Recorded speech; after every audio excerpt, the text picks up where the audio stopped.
that we believe we're improving what the outcome is going to be. But all of that modeling is premised upon the assumption that we continue to effectively do the mitigation. And so if you want our numbers to spike, and I promise you they will, all we have to do is stop paying attention to, stop complying with the mitigation measures, and we're going to see our numbers spike right back up to where they were. And so it's really essential that the people of Louisiana hear this message and understand that just because we think we're starting to flatten the curve doesn't mean our job is over. And in fact, now is the time to double down. This is still going to be a very difficult week, and next week is going to be difficult, and I'm going to go over those numbers here in just a second. But I do want to tell the people of Louisiana, I appreciate those who are complying, and I think that we're getting more compliance over time, not less. We still know there are a lot of people in some regions of our state that, quite frankly, aren't doing as well as they should, and I'm encouraging them to do better and understand that this is a statewide problem, and there'll be some more information that will establish that pretty conclusively here in just a second. So as of noon today, we reported 1,417 new cases. So we now have 16,284 cases across the state.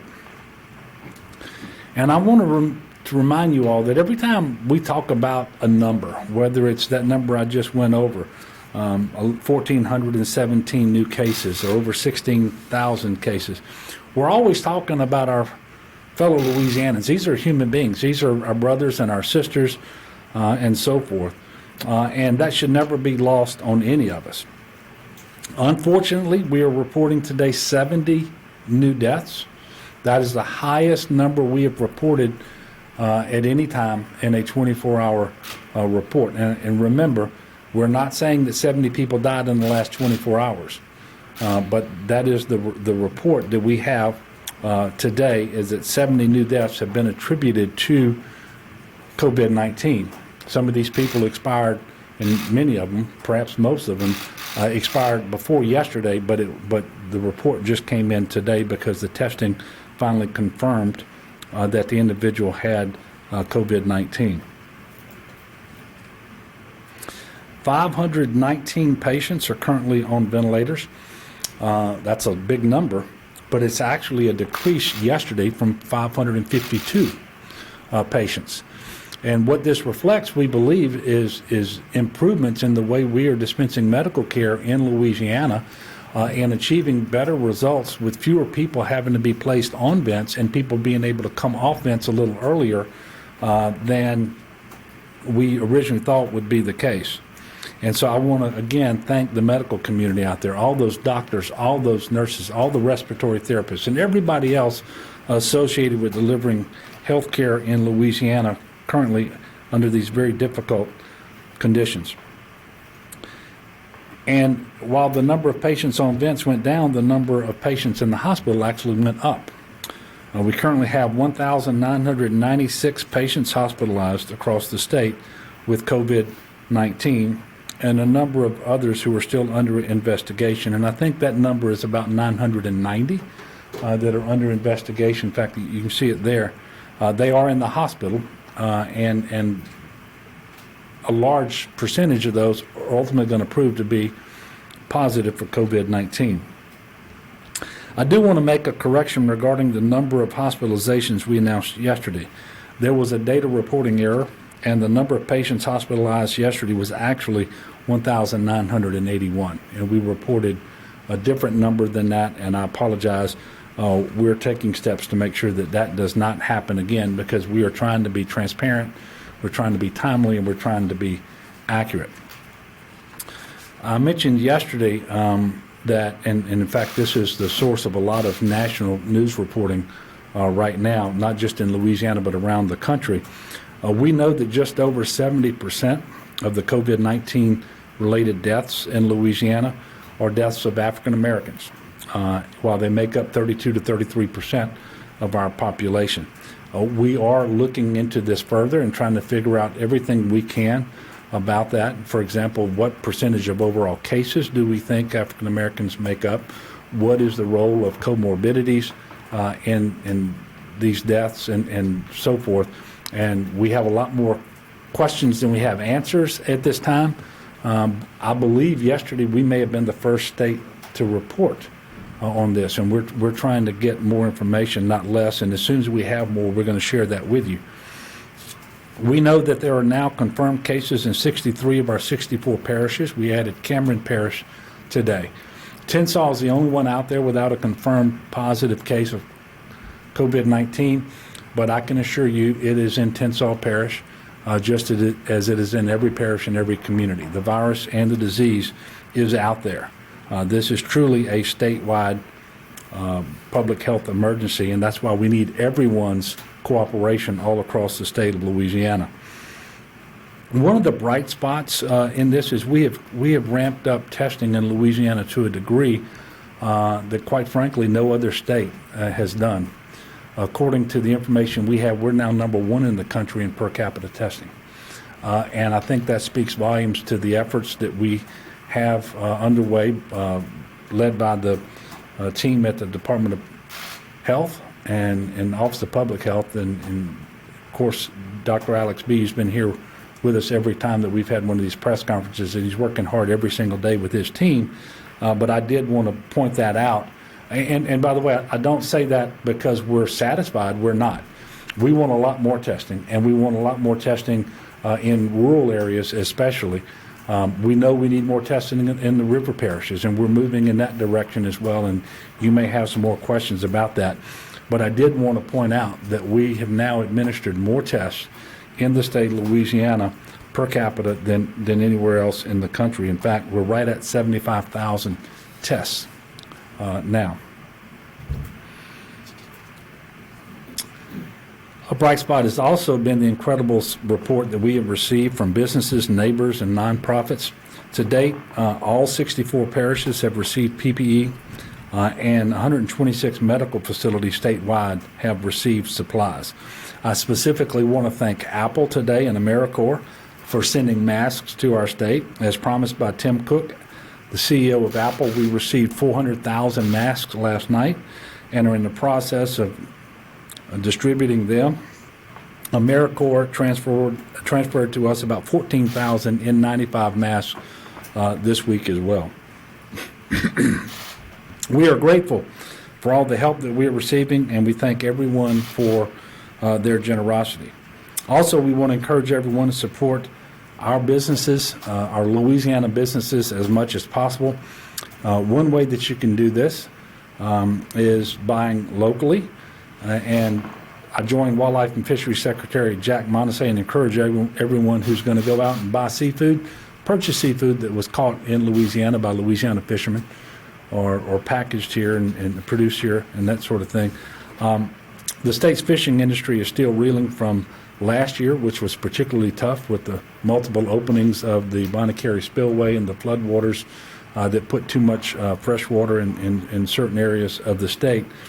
So when you go out and purchase food, please think about spending a few dollars on seafood caught and produced here in Louisiana. Every dollar helps.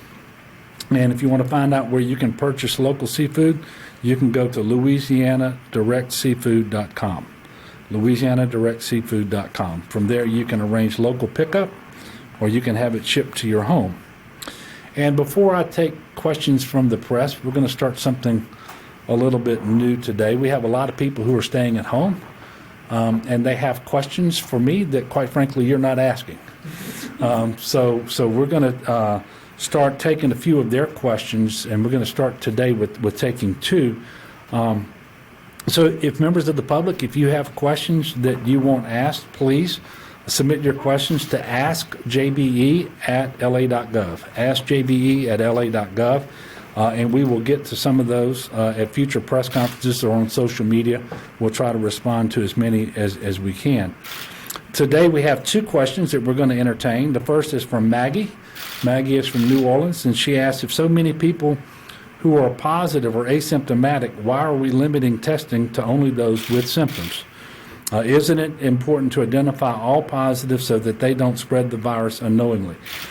It is absolutely essential that people don't spread the virus, whether they know they're positive or not. But the fact of the matter is, and I confirmed this again with Dr. Bu this morning, the tests are not designed to give a reliable result for someone who is asymptomatic. And so someone who is asymptomatic may actually have the disease, may be shedding and transmitting the virus, but the test is going to potentially come back negative, giving that individual a false sense of security, so that rather than engaging in the mitigation measures, he or she would be more likely to go out and start interacting with people again. And so that's why we don't do it. And while we have those 75,000 or so tests we've already done, we haven't done as much as we need. And we have priorities that we're trying to focus on folks like first responders, people in the medical community, people who are in our hospital, so that if they don't have the virus, we don't have to burn as much PPE and caring for them and all those sort of things. So that's why we're not administering tests to people who are asymptomatic. But as Dr. Fauci said a long time ago, everybody should behave as if they believe they have it and that the person closest to them has it. And if we'll do that and follow all the mitigation measures, we're all going to be in much better place. Secondly, Palmer from Baton Rouge asked, what is your advice for small business owners who live paycheck to paycheck and can't afford to pay employees for 2 weeks or even take out a loan? First of all, I encourage all small business owners like Palmer to apply for the Paycheck Protection Program and do it today if you haven't already done so. It's imperative that you do this now because there are $349 billion available. I saw just a moment ago a report that says $60 billion has already been allocated. So about a fifth or a sixth of the program is already accounted for in terms of the dollars being allocated. And there may be some more forthcoming, but you shouldn't count on that. Everybody should go out and try to do this as soon as possible. Financial institutions across the state of Louisiana are still working to access these dollars, but time is of the essence. The program is available through the Small Business Administration, and you can also apply for direct assistance by visiting sba.gov, sba.gov. And I also recently announced that we have a new program here in Louisiana called the Louisiana Loan Portfolio Guarantee Program, which will offer loans of up to $100,000 to Louisiana small businesses of fewer than 100 employees who were impacted by the COVID-19 crisis. The loans will require no payments and will accrue no interest for the first 180 days and carry below market interest rates of no more than 3.5% thereafter. The loans will help businesses impacted by this public health emergency to meet their payroll, retain employees, pay rent, mortgages, and so forth, keep the lights on, and hopefully the doors open. And you can apply at opportunitylouisiana.com/COVID-19. That's opporunitylouisiana.com/COVID-19. And with that, I will take your questions. Greg. Governor, yesterday you said your great fear was in that, and letting people know some good news and striking an optimistic tone that you would see people reverting back. I saw a story on today that said that for the first time after Como said something similar, that they saw tons of people out in New York City. So is that something that you actually have seen happen yet, or you just? I have not. I have not. And in fact, I haven't even been given reports about that. But it is a concern that I have because we want to we want to communicate with the people of Louisiana and be as accurate, as factual as we can be. And as soon as we started seeing numbers that indicated that we might be flattening the curve, I needed to tell them that because that's different than what we were saying over the previous weeks. But what it really means is our mitigation measures are starting to work and to show up in the numbers. And the exact wrong thing to do is to stop the mitigation measures. And if you've seen the national modeling, they're now showing that it's possible that we will have far fewer deaths in the country than we were talking about just a week ago, 10 days ago. But all of those models are premised upon the assumption that we would continue to do the mitigation measures, that we'll continue with social distancing and the stay-at-home orders and that sort of thing. So if we break out of what we're doing right now, and too many people go back to living as they would want to, and not following the social distancing and so forth, I promise you our numbers are going to spike right back up. And then we're going to jeopardize our ability to deliver health care to those who need it within our existing capacity. I mean, that's just what will happen. And so we don't want that to happen. Yes, sir. Governor, can you talk more about why we're seeing that drop in the people on ventilators? You mentioned hospitals are getting people off of ventilators more than you thought they would, and people on some of the ones. And also, at the same time, even as we're seeing this trend, are y'all continuing to seek out ventilators from other sources? And can you give us an update on how that's going? Yeah, so we are continuing to seek out ventilators. We have received about 753 since this started, but we are not continuing to. Remember, I told you we had about 14,000 on order. We're going to cut way back on the number that are on order at this point because we don't want 14,000 ventilators to come in now. And so what we're going to do is we're going to take out of that order the ventilators that we would be least likely to use in an ICU setting. And so we're going to scale that back. What would the total number be after that? I don't have the total number. I think that it's somewhere another 1,000 or so we would leave on order for the state of Louisiana. And if that's different, I'll let you know. And I'm going to ask Dr. Bu to come up and answer this question more specifically. But the reason we are seeing fewer people on vents is because of efforts being made by healthcare professionals, doctors, and others in our hospitals to treat people differently and more effectively in a way that keeps them off the ventilator in the first instance, or if they need a ventilator, gets them off sooner, which is incredibly important because that was the number one issue that we've been talking about. That if our cases spike, if we stay on the trajectory that we've been on, the very first thing that we would be unable to provide someone who needed it would be a ventilator. And so I'm going to let Dr. Bu come and talk to you about what they're doing in our hospitals because he can confuse you with all the medical jargon. I can't. I'll try not to confuse. I think, unfortunately, Louisiana was one of the states that really hit the wave of COVID early compared to our neighboring states, and I think that unfortunately they're going to be following after us. Fortunately, we have fantastic providers across the state, especially ICU doctors who are trying to learn and apply the best evidence, and that's what we're seeing. They're working to keep people off the ventilator, as the governor said. There are certain conditions for which you want to get somebody on the ventilator early as possible, and it shows that they do well. What we've learned from COVID patients is that COVID patients don't do as well if we push them on the ventilator early. So the idea is to use things like non-invasive methods, things you might have heard of in the press, like BiPAP. Use those earlier on. And then once somebody does need that level of care and is on a ventilator, using the best evidence to understand how we can limit the time that person spends on a ventilator.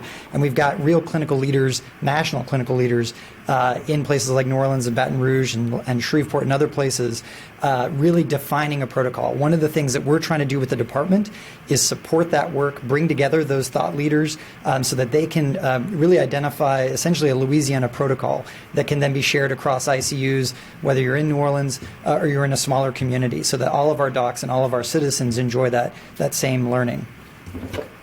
Yes, ma'am. This is for the doctor again. I just want to know, when people die from this virus, how likely is it for the virus to linger in the body, or have research shown it goes away? So we don't know the answer to that conclusively. One of the things we can say, because we do see people who are tested after they die, is that pretty reliably for up to 72 hours afterwards, we're seeing test results come back positive. What we don't know is if that virus itself is still able to infect people. Because remember, the way that we test for the virus really just looks for that trace nucleic acid, and that could be there and just not actually together in a format that it can actually infect somebody else. So we'll be looking to our researchers to tell us a little bit more of that information. Doctor, do you notice why there's such a disparity between the number of tests in for East Baton Rouge and Orleans Parish? There's about 5,000 tests here and 20,000 in Orleans. They have about 5,000 positives. We have 1. So it would appear like the ratio could almost be the same, but why are there so many more testing done in Orleans Parish? Well, so Orleans, unfortunately, was at the forefront of this outbreak. So they've been testing longer, and you have to keep that in mind, that they had a couple of weeks ahead. Also, that's where we've put, because of the level of COVID, we've put a lot of resources to ensure that we're adequately testing, like the FEMA sites that we have from the federal government. We have 2 that were consolidated in Orleans Parish, 1 that's in Jefferson Parish, and then we just have more hospital resources, more healthcare resources in the greater New Orleans area as well, more hospitals that are doing in-house testing. What I will say, though, going forward is we are looking to see all of the communities, as the governor said, really rural parishes have more access to that testing, looking how do we reallocate resources, not just state resources, but also private labs, and foster their development so that they can serve the needs of those communities, because we really want to make sure that wherever COVID is, we are seeing it, identifying it, isolating it, reducing the spread. So is there a way to ramp up faster here in Capital City? Well, I mean, I think certainly we're looking at ways to address the bottleneck in the specimen collection kits. So you might have heard that there's a challenge nationally in those swabs that go in the nose. We're looking at alternative swab types and being able to use those. That would be something that would certainly increase not just the capital area, but statewide, the ability to test more. Right. Yes. So one of the biggest fears for people who think they may get it, or if they'll die without a ventilator, for a while we're putting dates where Louisiana might exceed its capacity, is that date no longer in place? Not that it couldn't be, but I mean, are there now enough ventilators to? So as the governor, I think it answers this question, very well. There are so many factors that change on that sort of date. There's the ventilators that we've been successful in bringing into the state, both from manufacturers and the Strategic National Stockpile. There's the work that I just talked about with our providers, being able to make more of the ventilators that we do have. And then there's the work that all of you are doing in staying at home, in socially distancing, in washing your hands, in not going to visit with your neighbors closer than 6 feet. All of those things move where we think that we would be in the need of projectors further and further down. And so we continue to gather that information, look at it on a daily basis, and give advice to the governor on where we think those numbers are. And we continue to see that they do move out. Again, that's because we're doing all of those things. And the governor makes the point very well that if we start to relax any of those efforts, we wouldn't want to be in a position where suddenly now we need all those ventilators that we're grateful not to need, in the next coming days. So on that point, I know the modeling is like for, a week to 2 weeks out, as the That's right. point for beds and ventilators. Are we no longer seeing in that 2-week trajectory that we're expected to run out of either of those things in the New Orleans area? Do things look that good at this point? So again, you also have to keep in mind that what we see in case counts and even in death counts is behind when the actual actions that change those numbers took place, right? So we're still seeing now the effects of 2 weeks ago behavior. Some of the stuff that I talked about with hospitals, that's stuff that changes more quickly, how well we manage our patients. So right now, we're seeing that this trend is promising. We're not yet ready to say that we're moving to a different level of infection from an individual. Or in other words, we're not able to conclusively say we think that we need to move that number further than we have already. So right now, we're not making that recommendation. So where is the number right now? I don't have that number at this time. And I want to tell you, at the risk of, I'm not telling you too much, but because I want to tell you everything that we think we know, but this is a little bit confusing. I've been talking about how the most important number to our modeling isn't the number of new cases or the number of total cases. It's the number of hospital admissions and the number of deaths. And right now, if when we look at the modeling that exists in the scientific community, the trajectory that we're on related to hospital admissions is really good. The trajectory we're on, that if you just look at deaths, is not so good.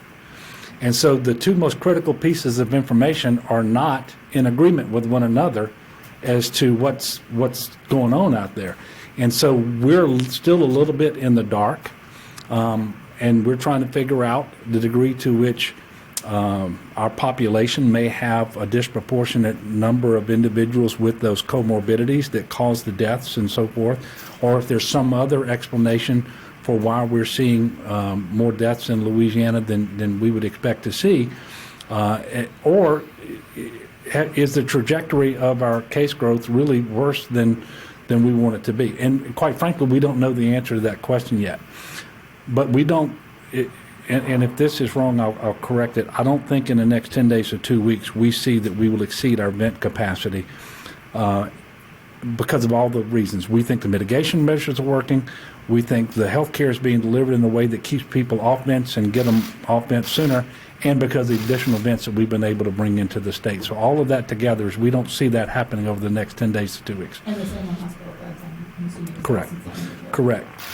But the hospital beds, this gets interesting too, because at some point there are people who've got to go to the hospital for things unrelated to COVID-19 who haven't been going to the hospital. And so at some point they're going to start going back because they're going to have to. There's only so long they can stay home and stay away.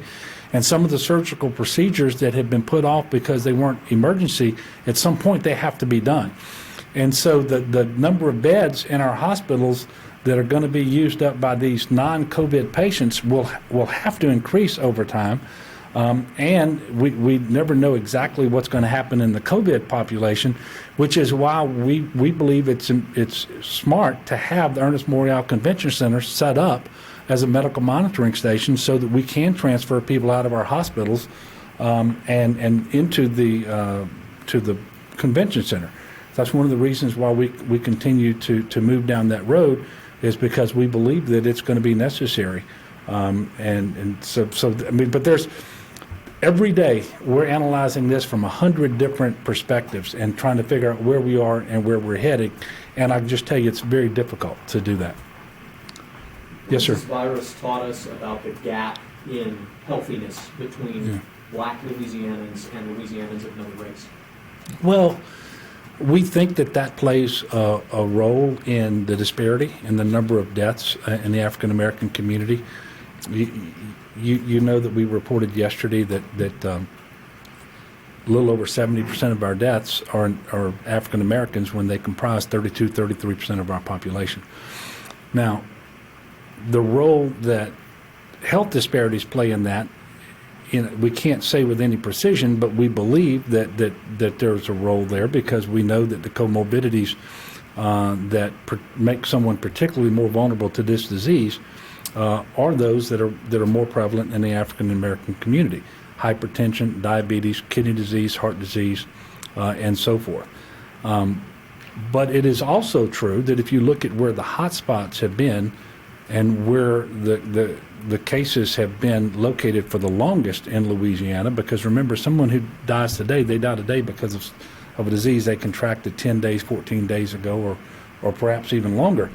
Those hot spots are in areas of the state that have a disproportionate number of African Americans living there. So New Orleans, the West Bank of Jefferson Parish, the river parishes here in Baton Rouge, Caddo Parish. And so this is going to be a very interesting body of work and so forth. And I know that it's going to be investigated and be studied and so forth. And that's all going to be very interesting. What we know is we want our people to be healthier. It's one of the reasons we expanded Medicaid, is so that people who didn't have access to primary preventative care could get it.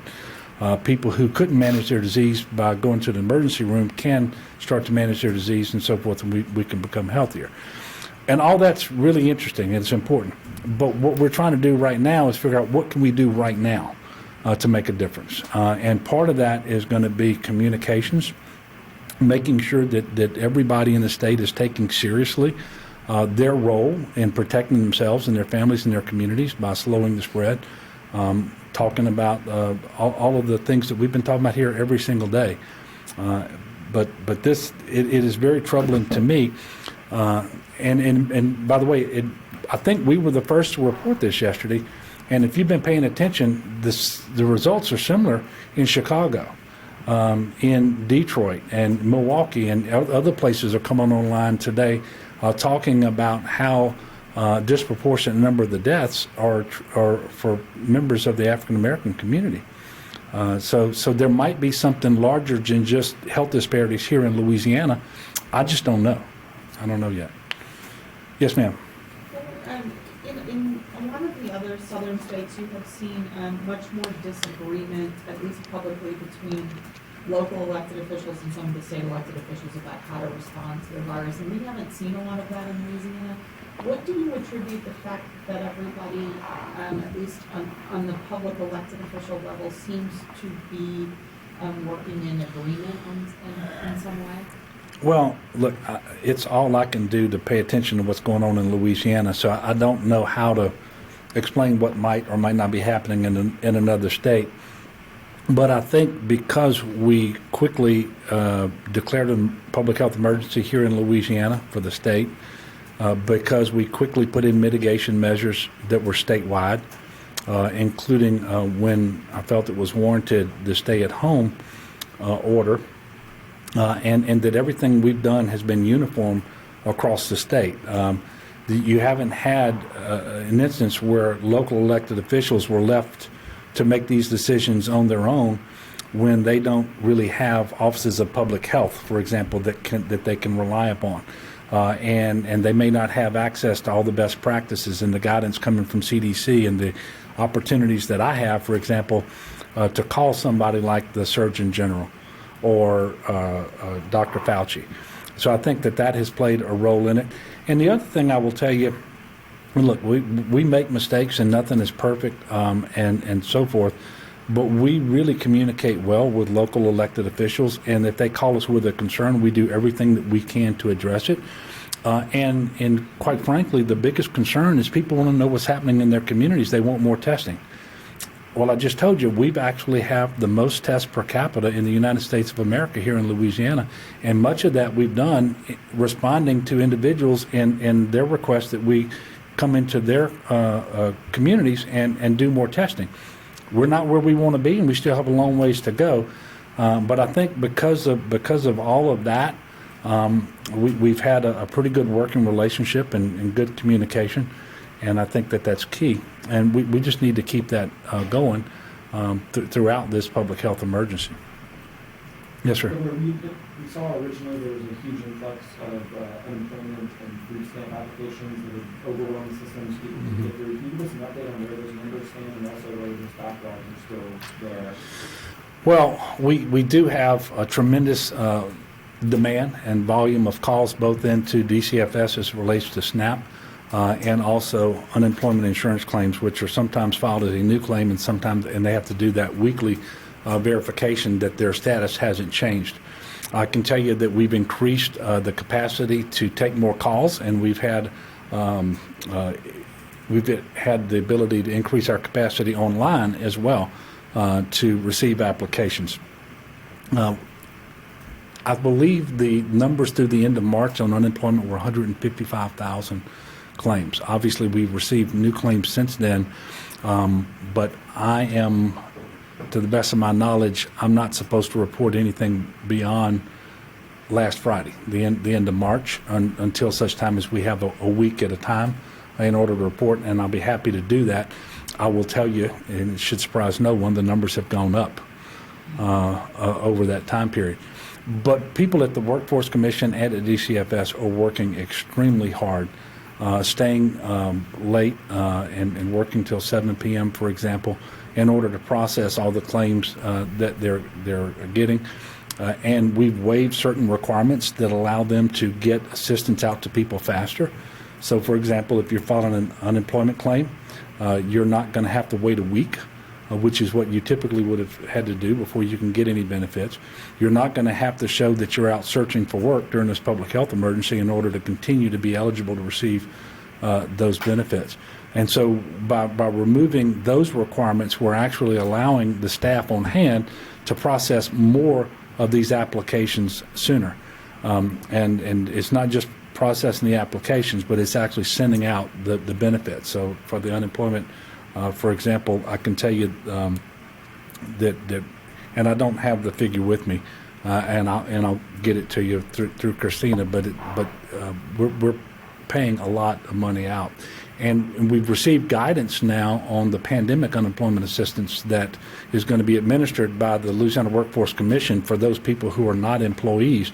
let's say they're independent contractors, 1099 workers, or self-employed, there is help available for them, but the money hasn't been sent to Louisiana yet, but the guidance has. And so as soon as that money comes in, we're going to be making that assistance available to individuals, and I encourage those individuals, if they need assistance, to be paying attention to that, because it will be administered by the Louisiana Workforce Commission. I don't know when it's coming. I would think it's coming in relatively soon. The guidance has come in, but the money has not. And I know that's frustrating because we do have a number of people who are working to make contact with folks at the Louisiana Workforce Commission, and that's the situation they're in. And the fact that they've made contact and provided some information is helpful, but we just don't have the funding available yet for those claims. Yes, Jeff. Getting back to the whole ventilators thing. Yeah. Last week the message was we're just a few days away from running out of ventilators, running out of hospital beds. Now all of a sudden it's 2 weeks later. Are you concerned that it's getting out a message to some that maybe this public health emergency isn't as bad as what was once predicted or anything like that? No. Jeff, we've had over 16,000 cases in Louisiana. We reported 60 deaths today, 582 deaths. I have absolutely no problem that what I'm communicating means we don't have a serious public health emergency. But we are communicating the information we have when we have it. And when you go out and you tell people what your modeling currently shows and what those assumptions are, you always run the risk that the next day or the next week things are going to change. And things have changed in precisely the way that we wanted them to change because of the measures that we put into place. We told people, if you will stay home, if you will stop making contact, if you will stop going out for unessential trips and so forth, we're going to start to flatten the curve. And that means that less people will be infected, and that we can lower the peak and extend the duration of this so that we don't overwhelm our capacity to deliver health care. But at the time I'm telling people that, we have to prepare and surge our medical capacity on the assumption that that isn't going to be effective. And so that's just the fact of the matter. But if you get 2 weeks down the road and you're in a better place precisely because of the measures that you have put in to place through the stay-at-home order, and because you're getting compliance with social distancing and so forth, that is a good thing. And if you're improving the way you're delivering health care so that fewer people need ventilators, that's a good thing. And if you're using the time that you have because you're starting to make those changes in order to surge your medical capacity and get more ventilators in your hospitals, that's a good thing. And all of those things and some others that probably we haven't even thought of impact what that modeling is on any given day. So I am very pleased to come in here today and say that our modeling right now, based on where we think we are, we don't believe in the next 10 days or 2 weeks we're going to be short ventilators. Because that means that if we're correct, that people won't die because they can't get on the ventilator. And last week I had the exact opposite concern. So I'm not concerned about it from a perspective that you just mentioned. I'm gratified that we are where we are, but I know that's only based on a couple days worth of data, and things can shift again, and they will shift again if people decide that their job is over and that they're no longer going to comply with our stay-at-home and social distancing. If that happens, our cases will spike and we'll be right back where we were. Now, I want to thank y'all again for helping us to communicate with the people of Louisiana, and I'm going to continue to ask the people of Louisiana to be patient, to be focused, to be resolute, because this is a public health emergency. It is extremely serious, and the numbers are dire. But they're a little better than they were last week in terms of the trend, we believe, but it is still the case that the hospital admissions number and the total deaths are not in agreement as to where we are as a state on that model. And so we have some more work to do just from the perspective of getting data and putting it in to figure out exactly where we are. But the work that we're asking the people of Louisiana to do remains exactly the same. Please stay home. Don't go out more than is absolutely necessary. And remember, you can go out and get your groceries. Do it once a week. And when you do it, don't take everybody in your family.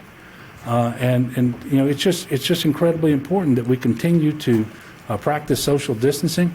Wear that mask now. That's a recommendation. Wear the mask when you're in public and you're going to be interacting with people.